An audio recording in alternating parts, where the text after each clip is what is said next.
Hi. Welcome everyone to our seventh Path Ahead webinar. I am broadcasting from my sister's kitchen in South Carolina.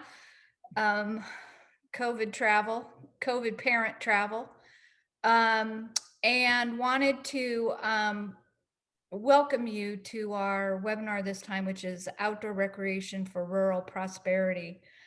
We're going to focus on USDA rural development approach and take a look at those grants and challenges and opportunities in action in Lincoln, Montana. So with us today, we have Vonda McGarvey, who's the USDA Rural Development Business and Cooperative Specialist. We have Karen Good, who is the project coordinator for Envision Lincoln, and that's Lincoln, Montana. And we have Aaron Ferris Olson, who's with the Heart of the Rockies Initiative Rural Development Director.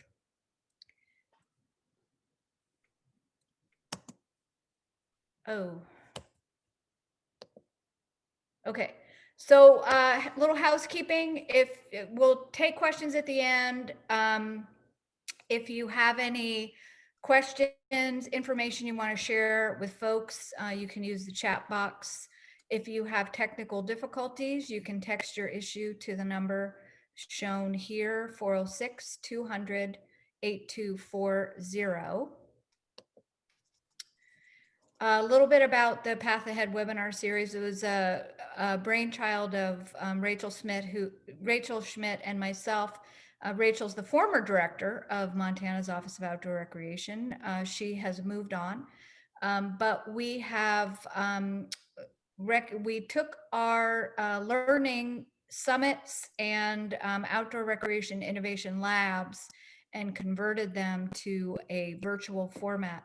So we're able to continue the engaging content-rich presentations and discussions around outdoor recreation for economic development, health and wellness, and quality of life generally. So today, like I said, we're going to focus a little bit on USDA rural development. And the key takeaways today are we're going to review the programs that are targeting outdoor recreation in rural communities. And we'll talk a little bit about rural communities, but they're definitely the smaller communities in Montana. We'll take a little bit deeper dive into the Rural Business Development Grant. It's one of the programs that is being used now a little bit more frequently to support outdoor recreation projects. We'll talk a little bit about what's new this year and get the nuts and bolts about how to apply for USDA funding. And we'll take a hard look at Lincoln. Lincoln is a incredibly amenity recreation rich community that is using the USDA rural development funds as well as other partnerships and collaborations to develop its outdoor recreation based economy. And like we do with this series, we look at both programs and then we look at the communities that are putting them to work on the ground. And sometimes it's easy, sometimes it's not. So we don't sugarcoat things here, but the challenges and opportunities for outdoor recreation based in rural economies is super real. So we like to get really real with hearing from the front lines of front country recreation. And then we'll hear about how to put a good, strong proposal together. What a successful proposal looks like, what some of the lessons learned are, and we'll hear from the Heart of the Rockies initiative, which is helping communities like Lincoln build capacity around conservation and recreation opportunities. So super quickly, USDA is the United States Department of Agriculture, and it's big. It has a $151 billion annual budget. It encompasses a lot of things that you probably don't think about being part of USDA, like food stamps and the Forest Service. But I've put the key areas that the USDA is responsible for. We will focus on rural development. USDA, like I said, Natural Resources and the Environment Program includes the Forest Service. You've got food stamps, and you can see that the nutrition assistance is a very huge part of the budget. To put in a little bit of context, where USDA rural development fits into USDA, I've included the USDA initiatives, which probably include some things that you've heard about: opportunity zones, rural placemaking innovation challenges, strategic economic and community development, as well as some other programs. Within that strategic economic community development are rural business development grants, which you can see at the end, but it also includes community facilities, grants and loans, water and waste disposal. So a lot of the infrastructure that our communities rely on. And we'll go a little bit deeper on rural business development grants, which provide funding for technical assistance and training, for small businesses, and are targeted to communities that are at 50,000, population of 50,000 or less. So the initiative this year, and Vonda will talk about it more in detail, but USDA has bundled a lot of its services to support the outdoor recreation economy. So you've got Forest Service coming together, you've got USDA Rural Development, you've got the land grant, universities to develop partnerships and financing for infrastructure and business development. It's a little bit different because I think a lot of times with a really big agency, there are silos that this agency does this and this agency does that. But the beauty of this rural economic, growing the recreation economy for rural communities, is it bridges some of those, builds bridges between some of those programs that aren't customarily working together as closely. Along with the USDA program, EPA, Office of Community Revitalization, is involved, and there's actually a planning assistance program of which Thompson Falls, and I think they signed up today, so maybe you can raise your hand if you're out there. But Thompson Falls was one of 10 communities in the nation that were chosen. Oh, there's Ray Brown, raised his hand. Yes, thank you, Ray. One of 10 communities nationwide who were chosen for this program because they've got a lot of zest and energy and a lot of proximity to public lands, and want to grow their outdoor recreation economy. So with that, I will hand it over to our guests. We have, as I mentioned, we have Vonda McGarvey, who's going to start us off talking about in detail about the USDA programs. We're going to have Karen Good, who's from Lincoln. She can talk a little bit more about herself, but she is a go-getter on the ground in Lincoln that has persisted with, because of the rich opportunities and significant challenges that a community like Lincoln, which is actually an unincorporated non-town, is trying to build capacity to have these connections between the front country and the back country. And then we'll hear from Aaron Ferris Olson, who's with the Heart of the Rockies, which is represents a group of land trusts throughout the crown of the continent and Rocky Mountains, actually, up into Canada, I think, right, Aaron? Yep, up and down the Rocky Mountains, to support conservation and rural communities in achieving their prosperity. So, Vonda, I'm going to turn it over to you to talk about the USDA programs, rural development programs. Okay, thank you, Diane and Montana Access Project for giving me the opportunity to promote rural development and other business programs. Rural development's mission is to help improve the economy and quality of life in rural America. Through our programs, we help rural Americans in many ways. Together, America prospers. Next slide. Let me start with an overall summary for rural development programs. Our housing program makes homeownership affordable by offering 100% financing and subsidized interest loans, along with subsidized rentals on multifamily facilities. Some examples of our community projects include the Flower Creek Dam in Libby, Solid Waste Transfer Station in Sanders County, police cars in Libby, and uniforms for rural firefighters, among others.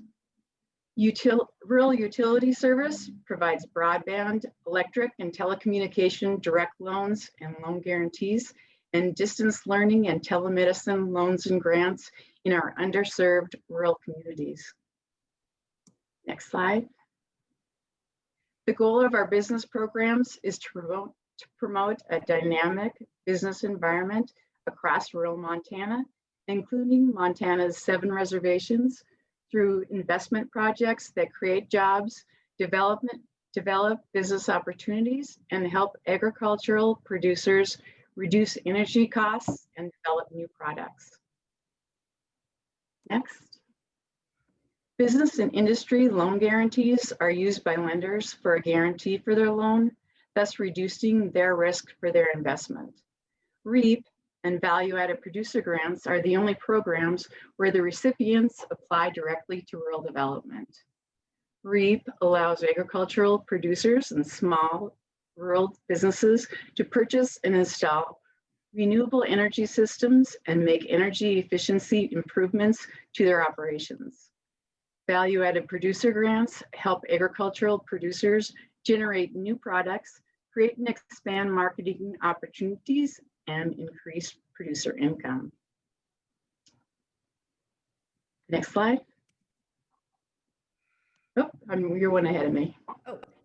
Sorry. In the Red Lake program, RD provides zero interest loans to local utilities, which they in turn pass through to local businesses, the ultimate recipients, for projects that will create and retain employment in rural areas. The ultimate recipients repay the lending utility directly, and the utility then is responsible for repayment back to the USDA. This is done mainly through our utility cooperatives. Now, our Rural Business Development Grant.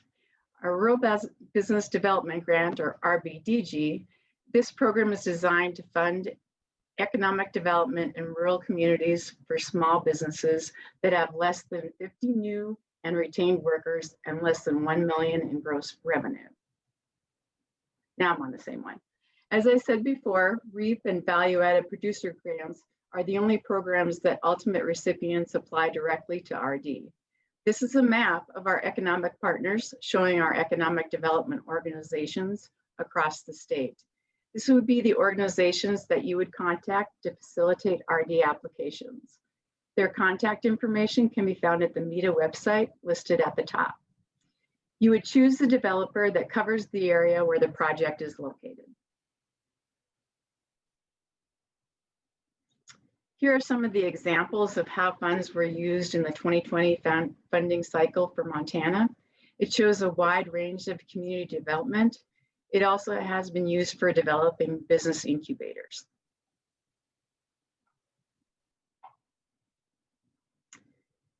Projects must show that they can create economic development as measured by the underlying factors. You got to do one more slide. A couple more. I'm on the wrong slide. Okay, like this? Economic development is my cut. Okay. One more. Okay. All right. Projects must show that they will create economic development as measured by the underlying factors. Economic development for rural communities is the focus of rural development business programs. Okay, I'm going to have to just do next on this, so we keep on the same one. Eligible applicants include cities, counties, state and quasi-government entities, such as port authorities and nonprofit entities like economic development organizations. Next. Financial strength will be determined by reviewing 3 years of tax returns, balance sheets, and profit and loss statements. The analysis will consider the applicant's tangible net worth, which must be positive, and whether the applicant has dependable sources of revenue or a successful history of raising revenue sufficient to meet cash requirements.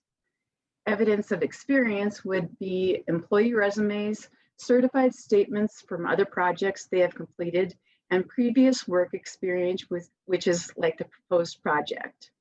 If the applicant chooses to contract out the technical assistance, the resumes and work experience of the consultant should be provided. Successful experience is the ability to manage a grant project in the time frame allocated by the program and meet all the financial and reporting requirements. Next. Applicants must have a DUNS number and be registered in SAM and maintain the SAM registration until the grant period expires. If an applicant has any delinquent debt to the federal government, the applicant will be ineligible to receive any funds obligated under this subpart until the debt has been repaid. Legal authority is established by the Articles of Incorporation, bylaws, resolution from the board as to who may sign and act on the organization's behalf. Next. All transactions must be arm's length transactions with no conflict of interest or appearance of conflict of interest. Next. The RBDG applicant may not be the ultimate recipient. The applicant applies on behalf of the ultimate recipient business or businesses. Verification is assured by providing the Articles of Incorporation and a list of the board members for the organization. Next. To be a small business, it must employ 50 or fewer employees and have a gross revenue of less than 1 million.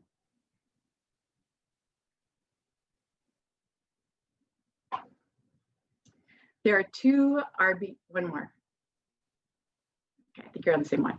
There are 2 RBDG funding categories, opportunity and enterprise. Opportunity grants are used for economic development for a community in a rural area. Enterprise grants are used for the development of a particular business or businesses. The applicants have to show a need for the project with a strong likelihood of success.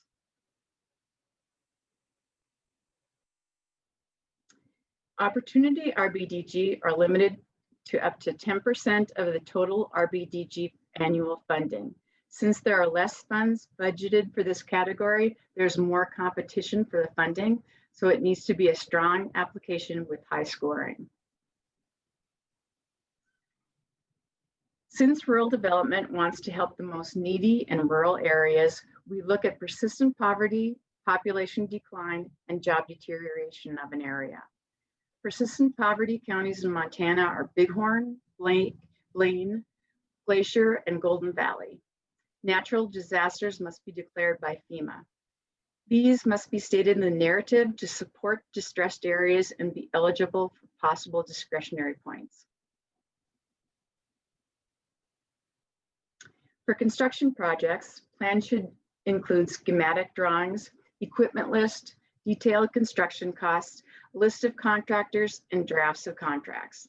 The environmental study may need to be more in-depth than just the one-page form or one form provided with the application. The term is 1 full year after the date of obligation for the project. In those rare instances when the project is not completed within the 12-month period, the state may extend the project for a second year upon request of the grantee prior to the 12-month period ending. The state office must be able to determine that the project will be completed within the allotted extension. Leveraging or matching may come from the applicant, local, and state funds. These can be cash or in-kind contributions. However, cash contributions generally score higher than in-kind. Leveraging has to be readily available. It cannot be an in-application in process. The higher amount of the leveraged funds to grant funds, the higher the scoring. Grantee must maintain records for 3 years after the completion of the grant period.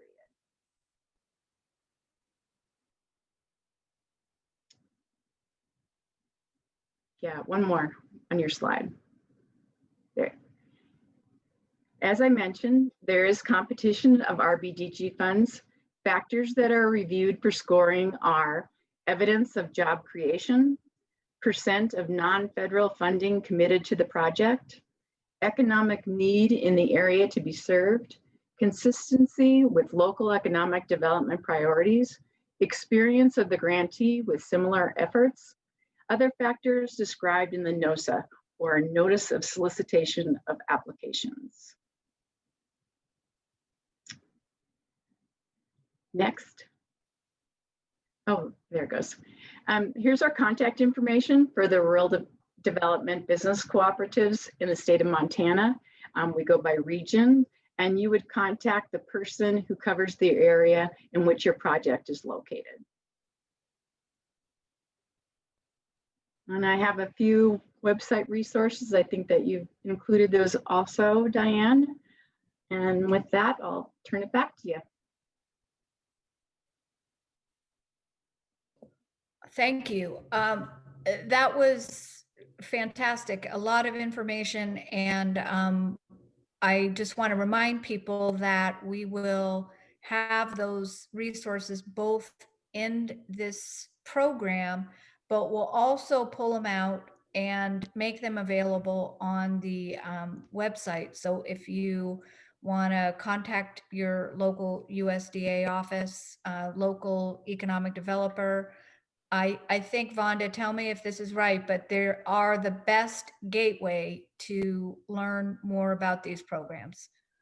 Exactly. Great. Super. So let's turn now to Karen from Karen Good. Karen Awesome Good. She wanted to be known as Karen Awesome Good, so I will do that. And she is actually.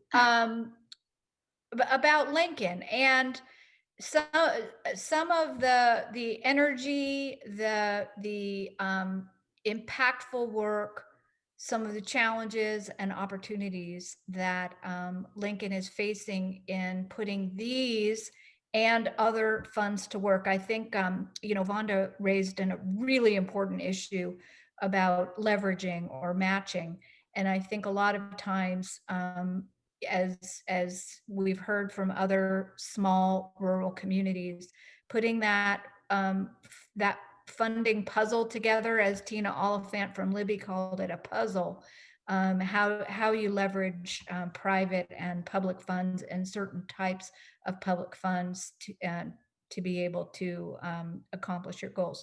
So with that, Karen, I will turn it over to you. All right. Hi, everyone. And thank you, Diane, for inviting me to present on today's panel. As Diane said, I'm the lead coordinator for Envision Lincoln, which is a group of Lincoln stakeholders who came together in 2017 to start a conversation about the future of our community. At this time, Lincoln was seeing a lot of business closures, and we were really wrestling with our identity because, like a lot of rural places, our economy had always been supported by industry jobs and dollars, but that just wasn't the case any longer. So Envision Lincoln brought community stakeholders and residents together in a facilitated environment to guide a planning process that would build on Lincoln's existing efforts and accomplishments and invite all residents to participate and share their perspectives. The Envision Lincoln process had good community engagement that resulted in a series of recommendations that had the support of the community, including a downtown revitalization project and an in-town trail system that would address safety issues and create connectivity between community assets. there was also a desire to capture the heritage and culture of Lincoln and to make the existing recreation opportunities more known to potential visitors, as well as create new recreation opportunities. The Envision Lincoln and In-Town Trails reports that were developed during the planning process provided us with the blueprint that we needed to begin connecting the community plan to the resources, to the resource opportunities available to implement these projects. The initial planning effort really helped position Lincoln for funding opportunities, but it also opened doors to new partnerships, especially those with conservation interests due to Lincoln's surrounding public lands and headwaters to the Blackfoot River. Lincoln started becoming known to many conservation groups as a town that could get along and work together to come up with ways to save our economy. And that's something that can be really tough for a lot of smaller towns or a lot of smaller communities that have a diverse collection of residents, which we do have. But if your community does have a collaborative spirit, partnerships have a lot, or partners have a lot more interest in working with your community to advance your goals. You can go to the next slide, please. So I'm going to focus primarily on the In-Town Trails Plan and the Interactive Public Lands Trails Map, because these are the two projects funded through USDA RDBG. But I do want to do a quick overview of a couple other important projects that we've been working to implement because they all sort of interconnect in some way and are all part of the Envision Lincoln effort. I'm going to start with the Lincoln Skate Park, just real quick. In 2020, Envision Lincoln worked with partners to establish the Lincoln Skate Park that's located right downtown Lincoln. With we had outdoor recreation and area youth in mind when we started working on this project. The park has been a huge success at getting kids outside to learn a new skill, and it also attracts skateboarders from all over the state. I don't think any of us realized how popular and well used this park would be. I'm going to move on to downtown revitalization. So Lincoln recently applied for Montana Main Street program grant funding and a Big Sky Trust Fund grant to help support a downtown master plan for Lincoln. The downtown master plan will build off the Envision Lincoln community engagement effort and includes multiple recommendations related to town theme, safe transportation, wayfinding, and recommended development that will meet the community's desire to slow traffic, increase Lincoln's overall appeal to local and regional visitors, promote community health and safety, and economic development.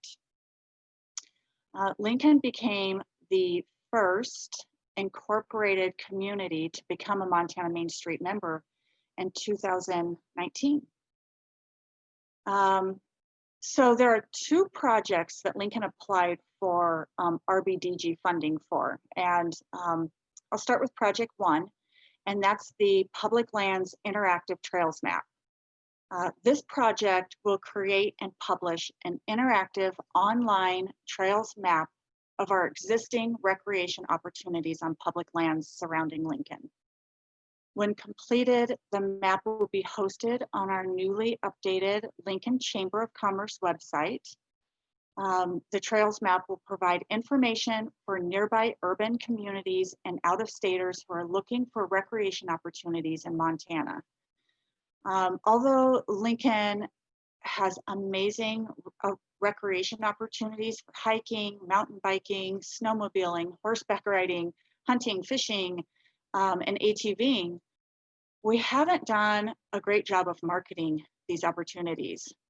Our hope is that this informational map will allow for visitors to plan to spend additional time in the area based on all the great recreation opportunities available.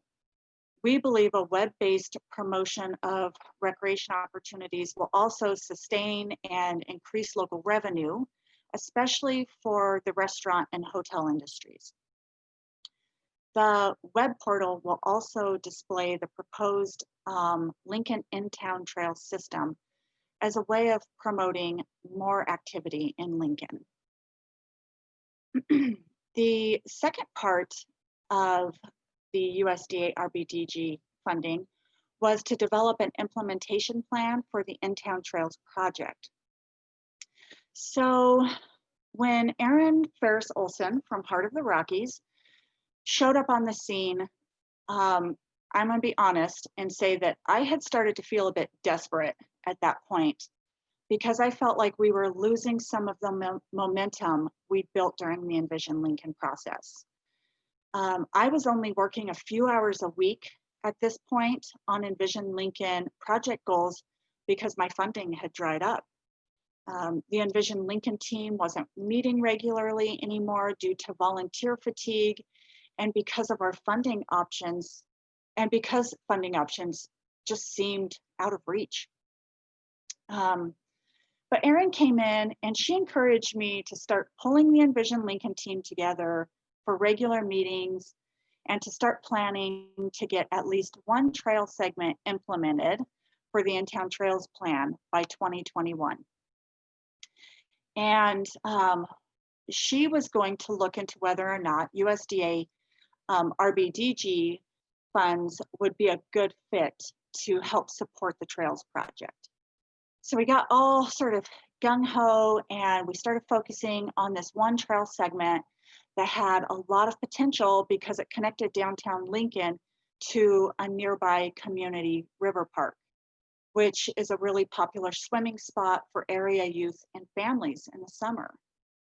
Our goal was to create a separated bike and footpath in the county right-of-way that would allow pedestrians to safely travel by foot or bike to the river park. However, when we took this plan to Lewis and Clark County to get their support and input, they started poking holes in the planning document. Some of the comments shared with us were that we needed to consider things like tree removal and right-of-ways, power line relocation, private landowner fences that might need to be relocated, outreach to impacted landowners, and cost estimates for the trails. The big kicker was that we hadn't thought about the non-pedestrian friendly bridge that people would need to cross in order to access the trail and the river park.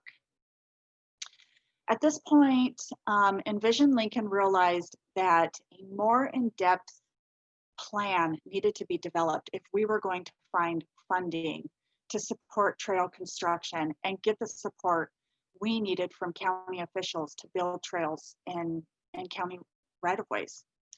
So we decided to apply for USDA RDBG funding to, one, support the development of a comprehensive in-town trails implementation plan that would position us for future funding opportunities, and two, fund a contractor, me, to advance the project, but also to develop a report that addressed the concerns outlined by the county for each trail segment.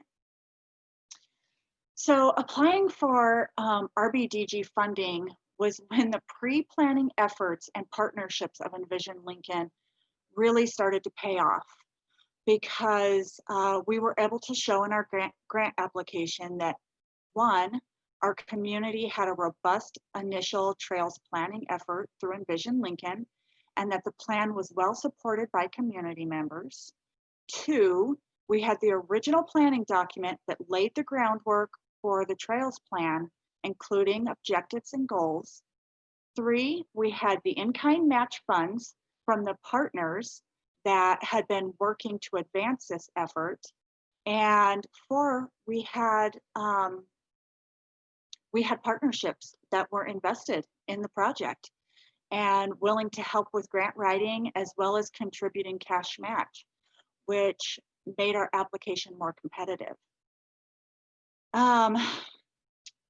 Today, Envision Lincoln is really focused on advancing recreation opportunities by partnering with the U.S. Forest Service to apply for RTP funds to implement 2 of the in-town trails plan trail segments.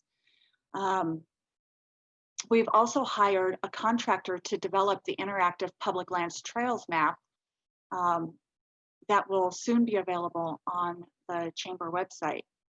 And we hope that this map really encourages people who are planning an outdoor adventure to come to Lincoln and stay a while.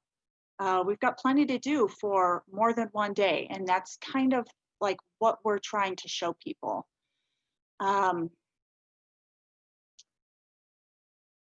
So you can go to the next slide. Thank you.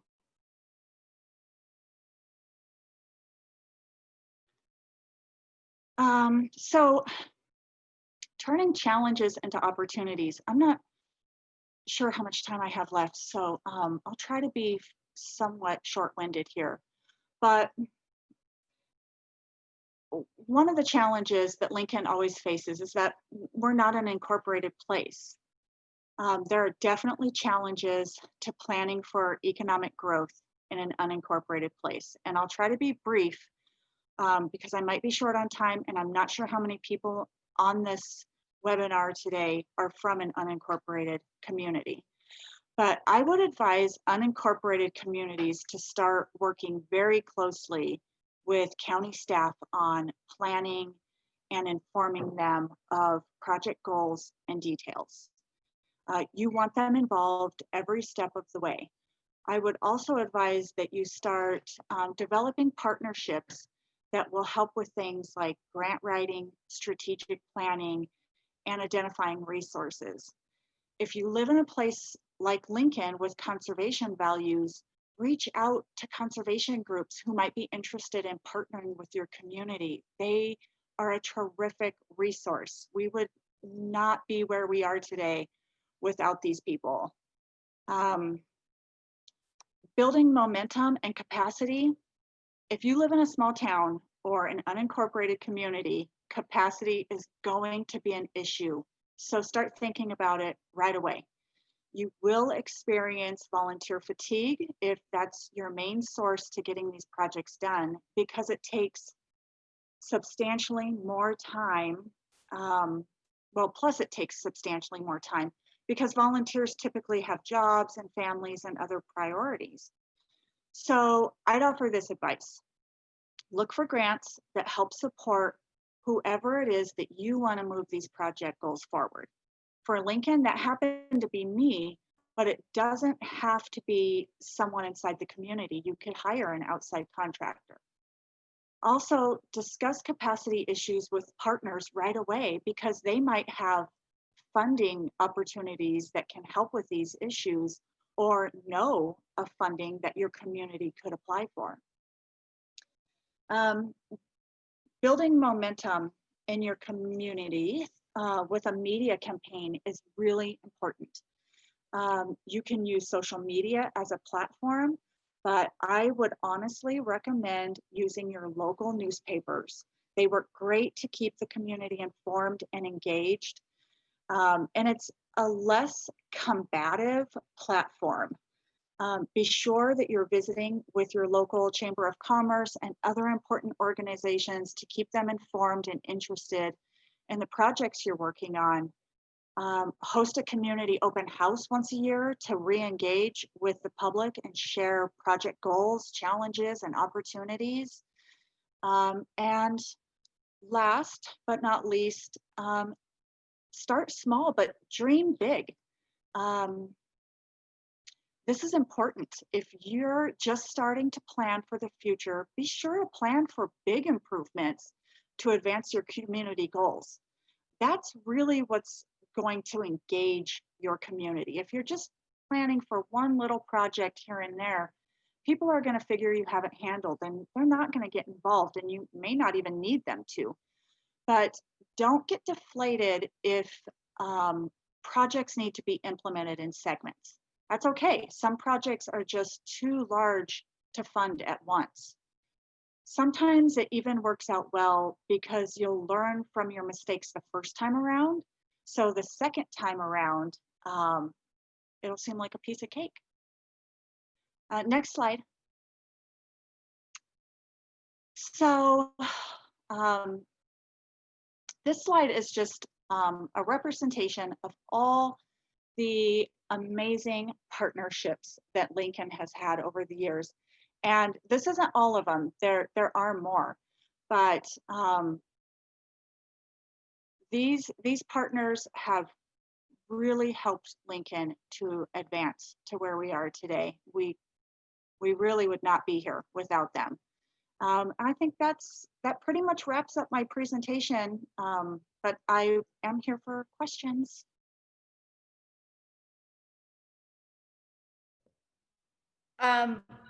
We're getting a lot of firings of questions and chats, and I haven't been able to look at them because I think that you can probably see them all on my screen.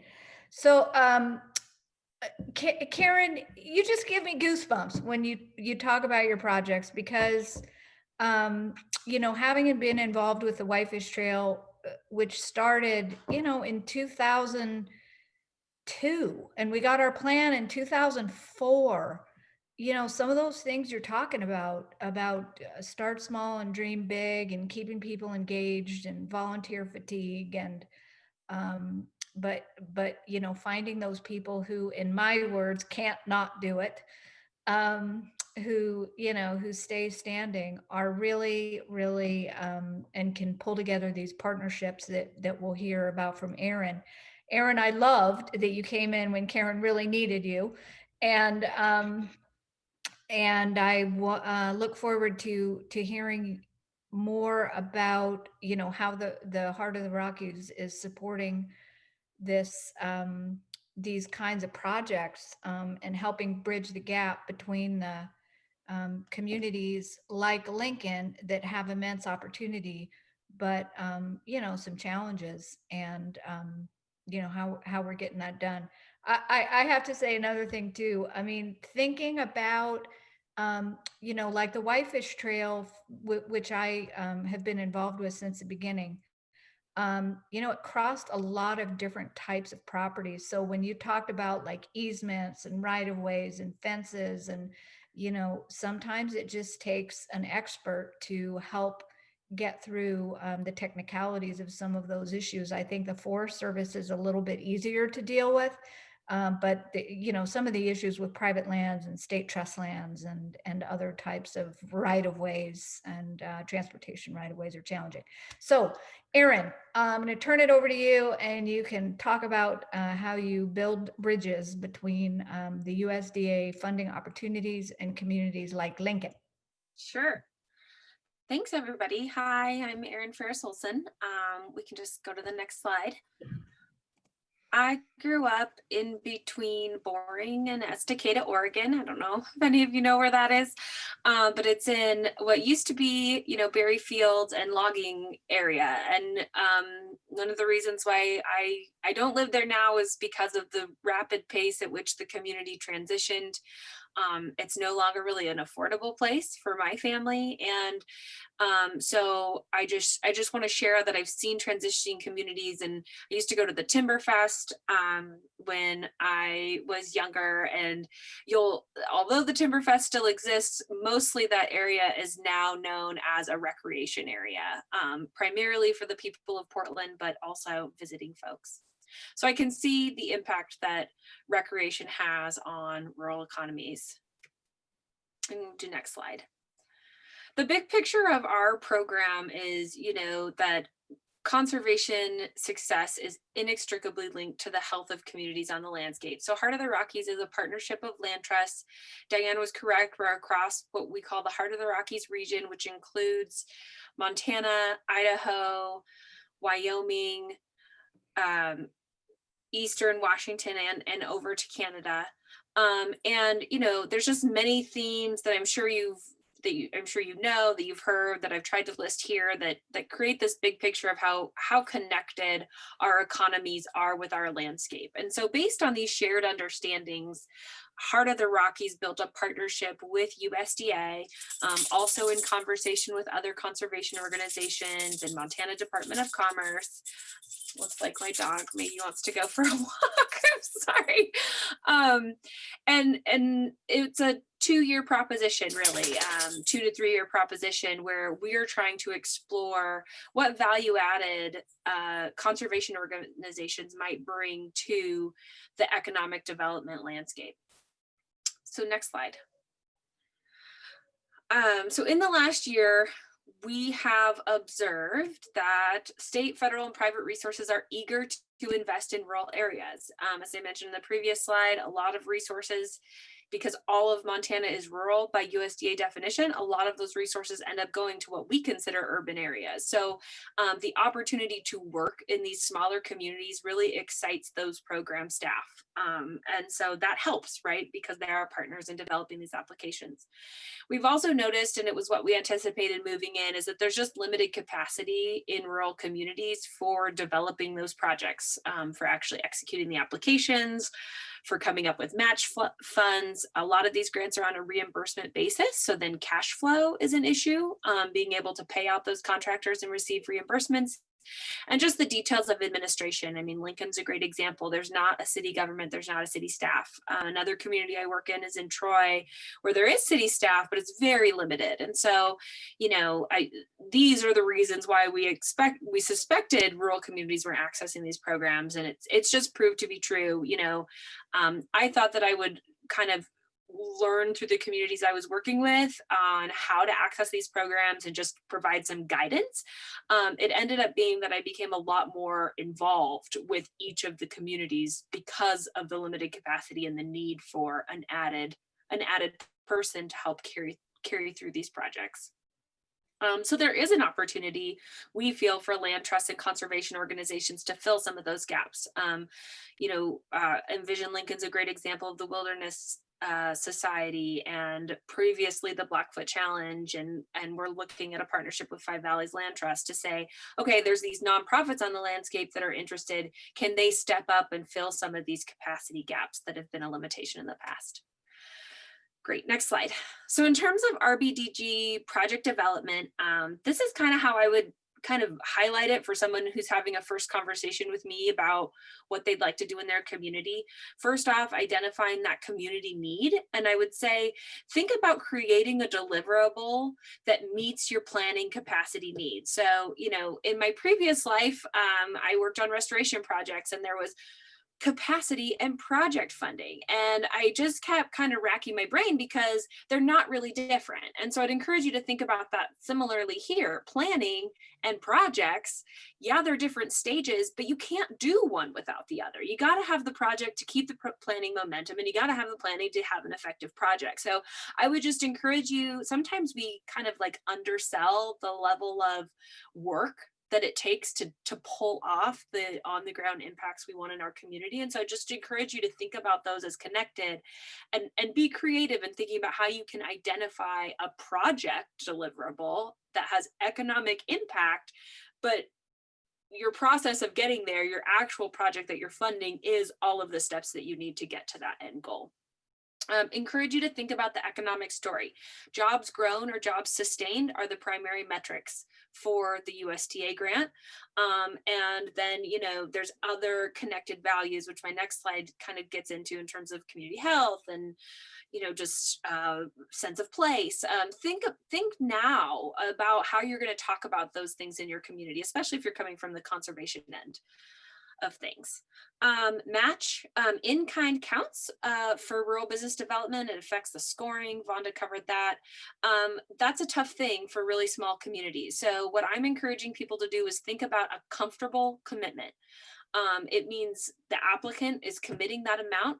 You're saying, if I get funded, I know I can come up with this amount of money.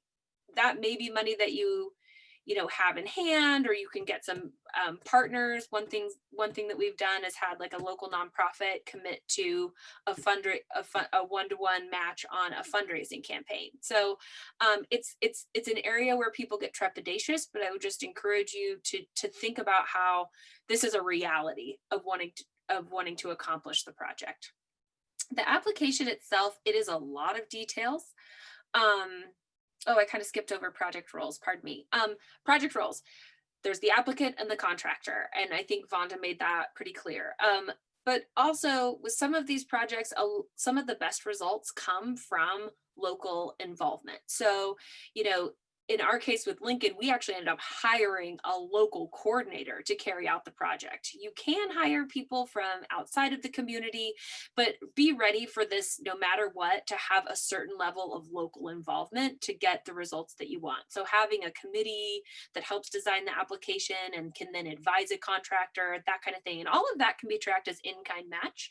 So it helps with your application as well, but just keep that in mind that you want to have those local partners engaged and invested. So skipping back over to the application, it is a lot of details, a long list of things to check off. The upside is the project is pretty easy to implement once the application is approved, because so much of your work is done up front in assembling the application. That also being said, I would think about, a real core community need and maybe a longer term community need, because you want all that work that goes into the application to help move you down the line. The application itself can be part of that community process of achieving your end goal. So I wouldn't recommend these necessarily for fringe projects. They could be used that way, but I think they're really best suited for kind of core community planning initiatives. In terms of administration and management,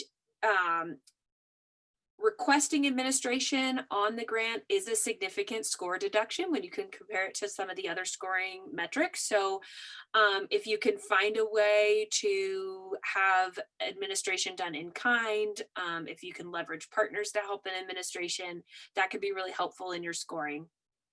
And I would just note USDA is really there to help. Their specialists walk through the application with you. I would think that you would want to have a draft. You would want to be talking to your USDA representative well in advance of a month before the deadline, which we're thinking they're going to be February 21st. So you want to be having a conversation beginning of January if you plan to apply in 2021. And I would say have an application draft, which you start with your budget and project scope. I would say you want your specialist reviewing that at least a month before the actual application deadline, because what they're going to do is they're going to help you make it better.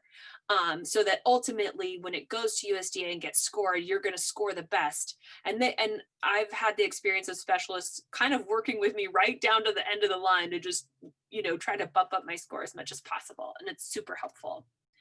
So it does take time and energy, but I have found value in it. We develop better projects in partnership. So I think it serves the applicant in the short and long term to go through that process. A note for conservation applicants, keep it simple. In conservation, we tend to think everybody has a shovel and that's a good thing. Not necessarily with USDA. I learned that can become really complicated and maybe not necessarily helpful. So, kind of some of those ideas of what we think makes a project a really good sell may be different. And so I would just work with your USDA folks and have those honest conversations, because I made a lot of assumptions about having lots of volunteer hours and it didn't end up helping and kind of hurt my project development in the end. For economic developers, I've heard that USDA, especially RDBG, is often underutilized because of how long it takes to develop the applications, how long it takes for approval, but that's also what makes it really good for slower community engagement projects. And then in terms of local government applicants, I would just say be ready to act.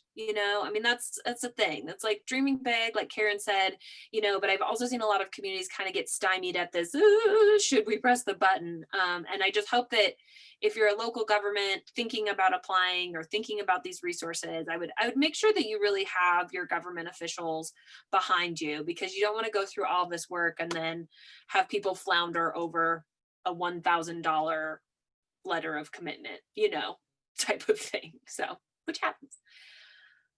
Okay, next slide. Running out of time here.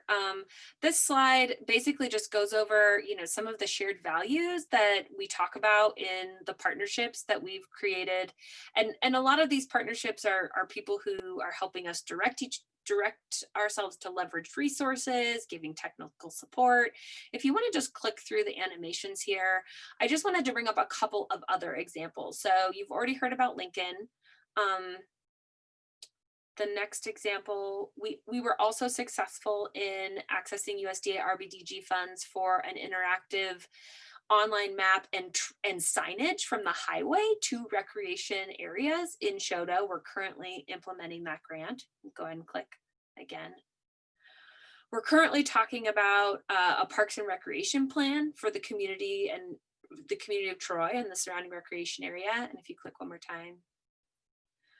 And connectivity and sustainability in Seeley Lake was actually a grant that inspired us to pursue this opportunity for both Lincoln and Shodo. So, I think we're kind of building a list of examples of utilizing this grant resource for conservation related, community-based conservation efforts. And that's it. My scope of work, or my geographic scope is Western Montana. So if you're in Western Montana, that's definitely within my purview to have a conversation with you. But outside of that, I'm happy to just, spend a few minutes talking through any idea you might have. And yeah, so please don't hesitate to give me a call.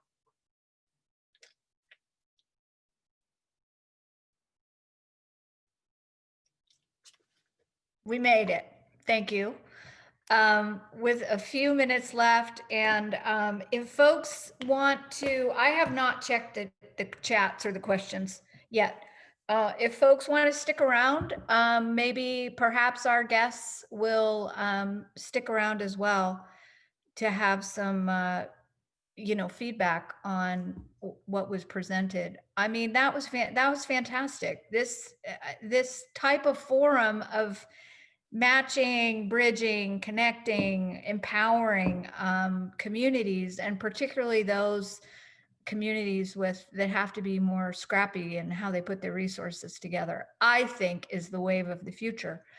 I have so many tons of questions, but before we get there, we have 3 minutes left. Oh gosh, 9 chats. Okay, I got to check these. So first of all, I want to let you know that the state funding programs for outdoor recreation are open. And I think what I will do is I got an email from Michelle McNamee, who administers those state programs, with details about the application. So I think I'll put that on the Montana Access Project Facebook site if you guys want to check that out. November 30th, missed it for tourism. Our upcoming webinar is, we're going to hear from Shodo, and we're going to hear about the We Can planning program in Shodo. Aaron talked a little bit about Shodo already, but there's so many overlaps, commonalities and differences with Lincoln, but we'll hear from Mary Sexton, who is in charge of the Shodo Port Authority, which is a fascinating quasi-governmental entity structure that I think is also underutilized in Montana. We'll hear more about that, and eligible for applying for some of these funding sources. And on January 12th, we're going to kick off the new year with CORE, the Community Outdoor Recreation Realization Program that is coming out of the University of Montana. The students there have developed a report, and they can share their research and approach to empower communities to achieve their outdoor recreation priorities and outdoor recreation economy. As we've heard many, many times, it's sort of like those communities that get. ones that have the ability to match, ones that have capacity in their local governments, ones that have funding sources or dedicated funding sources or local funding sources, tend to outcompete some of the smaller communities. So this webinar series is really designed to kind of level the playing field a little bit for communities that have amazing outdoor recreation amenities, but maybe not the capacity to get it done. So resources, I put a few links here. If there are other materials that were referenced and you want to share them, we can do that. If you want to get in touch about the Rural Development Program, there's a link. Lincoln Prosperity Proposal is the Lincoln's current initiative, and also the Lincoln, Montana website. And then I have also included a link for the Montana, and for the Heart of the Rockies initiative, and there is a page for the Rural Development Program. So, okay, I'm going to, let's see. All right.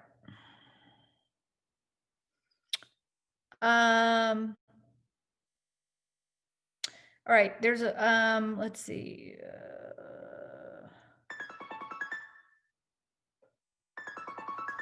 Oh, love what Lincoln's doing. Doug Haberman with the Bike Walk Montana loves what Lincoln's doing and hopes to partner in the future for their trails weekend and other rides and connections to Helena. Let's see if we have any questions. Oh, Ray Brown would like to know the vendor that's assisting with your virtual map. Karen. We can get him that contact information. Erin, do you happen to have that on hand? Yeah, his name is Joel Wilson. And he actually helped out on a web project for me a few years ago, and formerly worked for Onyx, now works for Submittable, and he just does kind of smaller projects. But I could definitely put you in contact with him, Ray, and we're getting really close to, I don't know if you followed that link, Karen, but we're getting really close to a mock-up of what ours might look like. And if our group's okay with that, I'd be happy to share that once it's kind of to a point that you can see what it'll be like. Super.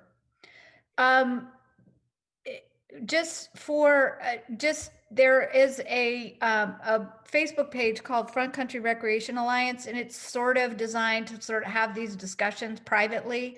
It's a private Facebook page that we can share resources and share contacts and things like that.